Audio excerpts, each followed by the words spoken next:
मोहब्बत को जब अना के तराजू में तोला जाए तो एहसास के रिश्ते हल्के पड़ जाते हैं। रिश्तों का तवाजुन खलूस का ही मोहताज होता है। मोहब्बत जब फरेब का आंचल ओढ़ ले तो रिश्ते रेत की तरह सरकते और मिट्टी में जा मिलते हैं। हासिलपुर में हारी हुई मोहब्बत ने सबको लरसा दिया। सायरा लियाकत से मैं शादी करता हूँ इस बिना पे कि उस बच्ची यतीम बच्ची है, उसका कोई आगे पीछे नहीं है। उसकी सिस्टर उसको लड़का नजीउल्लाह यूज़ कर रहा है, ब्लैकमेल कर रहा है, डांस फंक्शन करवा रहा है। उसके ऊपर तरस खा के मैं उससे शादी कर लेता हूँ। उसके बाद पूरे 2 साल मैं कातलाना हमले भी भोगता हूँ, सब कुछ भोगता हूँ। ये लोग मेरा फिर भी पीछा नहीं छोड़ते, अदालतों कचहरियों तक पहुँच जाते हैं, मेरे घर में चोरियाँ डकैतियाँ तक करवा देते हैं। ये नजीउल्लाह लोग मिलके, सोनिया लियाकत लोग मिलके, एंड पे इन लोगों के मैं झूठी FIR भी इन लोगों ने मेरे ऊपर करवाई। एंड के ऊपर थक हार के मैं अदालत जाता हूँ, अदालत से थाने भी पेश होता हूँ, मेरी कहीं नहीं सुनी गई। इसी दरमियान में मुझे 100 दफ़ा हर एक बंदे ने बोला कि तुम्हारी बीवी भी साथ बराबर की नजीउल्लाह के साथ मुलव्वस है। मैंने नहीं माना। CDR निकलवाता हूँ, सारा कुछ देखता हूँ तो वो वाकई ही मुलव्वस होती है, अपने मुंह से मानती भी है। 5 तारीख को मैं मिली हूँ नजीउल्लाह कंबोज से। जिस दिन मैं बच्ची थाने पेश करता हूँ मेरे ऊपर 491 की रिट करवाते हैं, उससे पहले मेरे ऊपर झूठी दरखास्तें दिलवाते हैं। मर्द तो खातून का हिसार होता है, मुहाफिज और तरफदार भी, सरताज भी, सरदार, मान भी और वकार भी। जिसने अबर बनकर दिल की धरती पे बरसना था वो अजल बनकर सांसों की डोर ही काट चुका था। कैसी बदकिस्मत खातून थी कि अपने आंगन के ख्वाहिश में सहरा के अंदर जा सोई। दोस्त से जो राब्ते में था मखदूम मुझे मशवरा दे देता है कि वो औरत तो थी ही गलत, इन लोगों के साथ मुलव्वस थी, बाकायदा तुम्हारे पास सबूत हैं, हर एक चीज़ है, उसे दफन कर दे, जान छूटेगी। अपने हवास तो कायम थे ही नहीं, ना दिमाग चल रहा था, ना कुछ भी नहीं चल रहा था। मैं जाता हूँ, दोनों जाते हैं, जाके गाड़ी रेंट पे लेते हैं। गाड़ी रेंट पे लेने के बाद मैं और मखदूम रेंट पे गाड़ी लेने के बाद चले जाते हैं हम लोग, उसको उठाते हैं। 84 चक्के है इस तरफ, रेगिस्तानी इलाका, वहाँ पे जाकर दफन कर देते हैं। दफन करने के बाद 10 दिन भागता हूँ मैं, कभी इस सहरा में, कभी उधर, कभी उधर, कभी उधर, समझ नहीं आती करना क्या है। एंड पे बैठ के सोचता हूँ कि मेरा कसूर क्या है, मैंने ऐसा क्या कर लिया है जो मैं भाग रहा हूँ। एक हादसातन या कह लें जज्बात में कह लें।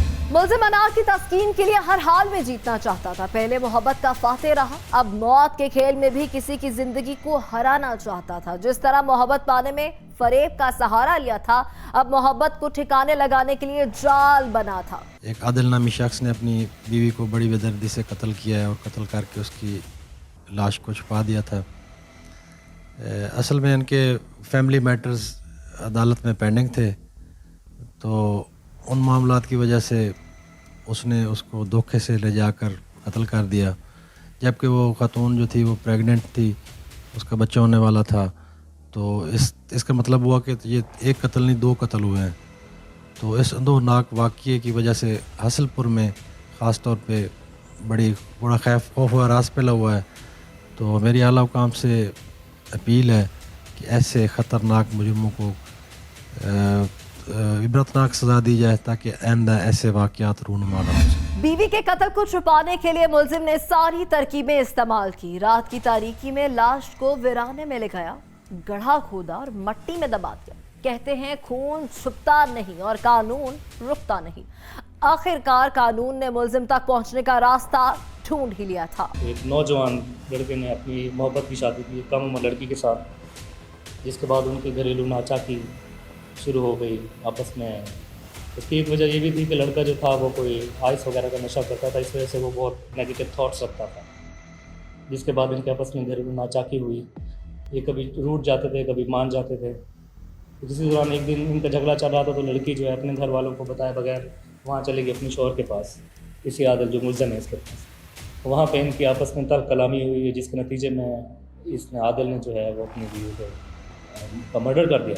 मर्डर करने के बाद اس نے اس کی لاش کو کہیں چھپا دیا. ہمارے پاس اس کی بہن اور والدہ جو ہے وہ روتے ہوئے آئی اور انہوں نے کہا کہ بھی ہماری بچی غائب ہے. اس پر پولیس نے ہم نے اپنے جو ہمارے افسران بالا ہیں ان کی ہدایات پر عمل کرتے ہوئے فی الفور پرچہ درج کیا. مقدمہ درج کرنے کے بعد ہم نے اس کی تفتیش کا آغاز کر دیا. ہمیں بالکل ہمارے ایک بلائنڈ قسم کا کیس تھا کہ بھئی لڑکی کہاں گئی. شوہر سے جب رابطہ کیا گیا تو اس کے جو سسرال سے لڑکی کے ان سے بھی رابطہ کیا گیا. انہوں نے اس چیز کا قطعی انکار کیا کہ ہمیں نہیں پتہ لڑکی کہاں. پھر CCTV فوٹیج, CDRs, نمبر اور مختلف جو جدید سائنٹیفک اصول اور جو طریقہ کار انویسٹیگیشنس کے ہیں ان کے اوپر عمل پیرا ہوتے ہوئے ہم نے ملزم کو, عادل کو پکڑا, کیونکہ ہمارا شک اس کی طرف زیادہ جا رہا ہے. اس کی وجہ ان کے ریلیشن کی پاسٹ ہسٹری بھی تھی اور اس لڑکے کا ٹریک ریکارڈ تھا کہ وہ کس طرح کا مینٹل کیپیسٹی رکھتا ہے. پھر اس کو گرفتار کرنے کے بعد اس نے اس چیز کا انکشاف کیا کہ جی ہاں میں نے اپنی بیوی کو مار دیا. مارنے کے بعد میں نے اسے ریت کے ٹیلوں میں دور کہیں ریگستان میں اسے دبا دیا. پولیس وہاں پہ پہنچی. ہم نے بڑی جافشانی کے ساتھ, کیونکہ وہ بھول چکا تھا کہ اس نے کس جگہ پہ اس عورت کو, اپنی بیوی کو جو ہے وہ اس نے دفنایا ہے. خیر بڑی مشکل سے ہم نے وہ جگہ اس کی نشاندہی پہ ٹریس کی. ٹریس کرنے کے بعد وہ لاش کو برآمد کیا.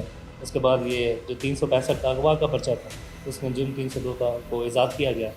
اس کے بعد اس کے کوئی ایک ساتھی بھی تھا, اس کے لیے بھی ہم کوشش کر رہے ہیں کہ اسے بھی جلد اریسٹ کر سکیں. اور وہ کار جس میں انہوں نے لاش کو ٹھکانے لگا.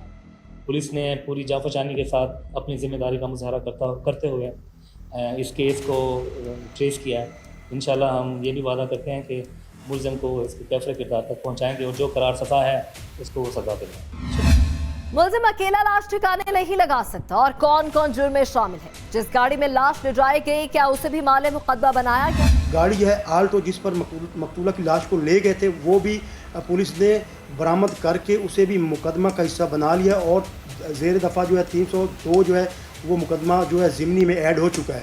ذرائع سے ہمیں یہ بھی معلوم ہوا ہے کہ جو قتل کی اصل جو وجہ ہے, مقتولہ کا جو شوہر ہے وہ کہتا تھا کہ مقتولہ جو ہے وہ فون پر کسی سے رابطہ کرتی ہے اور فون پر باتیں کرتی ہے, جس پر مقتولہ کے شوہر کو یہ رنج تھا اور مقتولہ کے شوہر نے اپنی بیوی کو قتل کر دیا. ملزم نے اپنے قریبی دوست سے رابطہ کیا جس کا نام مخدوم احمد پنسوتا ہے, تو اسے تمام تر تفصیلات سے آگاہ کیا. تو مخدوم احمد پنسوتا نے ملزم کو دلاسا دیا اور کہا کہ آجو ہم لاش کو کہیں دکھانے لگا دیتے ہیں. تو ملزمان نے پھر آلٹو گاڑی جو ہے وہ رینٹ پر لی اور مقتولہ کی لاش کو گاڑی میں رکھ کر حاصل پور سے تقریباً دور 13 سے 14 کلومیٹر چک 84 فتح وہاں پر جا کر انہوں نے رات کے اندھیرے میں جو مقتولہ کی لاش کو ٹھکانے لگایا اور موقع سے فرار ہو گئے. عدالت نے کس نوعیت کا کیس وجہ تنازع تھا؟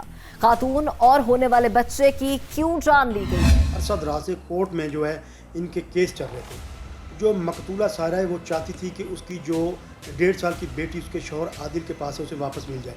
تو مقتولہ جو ہے اس نے جو ہے ریٹ پٹیشن دائر کر کے کورٹ کے ذریعے اپنی بیٹی واپس لے لی تھی. پھر مقتولہ نے اپنے خاوند کے اوپر جو ہے وہ دعویٰ کیا ہوا تھا خرچے کا. اس کے بعد ایک دن اچانک میاں بیوی کے درمیان فون پر رابطہ ہوا تو مقتولہ اپنے شوہر کے پاس واپس چلی گئی تھی. پھر اچانک میاں بیوی کے درمیان لڑائی جھگڑا ہوا. مقتولہ کے شوہر نے اپنی بیوی کا گلا دبا دیا اور اسے بے دردی کے ساتھ قتل کر دیا. ناظرین، مان کے رشتے ہی کئی بار ارمان بنتے اور بعض اوقات مان توڑ دیتے ہیں. کسی کی زندگی چھین لینا دراصل بدترین شکست ہوتی ہے. اختلاف کو انا کا رنگ دے کر موت کا کھیل رچانا انسانیت کی توہین ہے. ایک بار ملی زندگی کا ہر قدم پھونک پھونک کر اٹھانا چاہیے.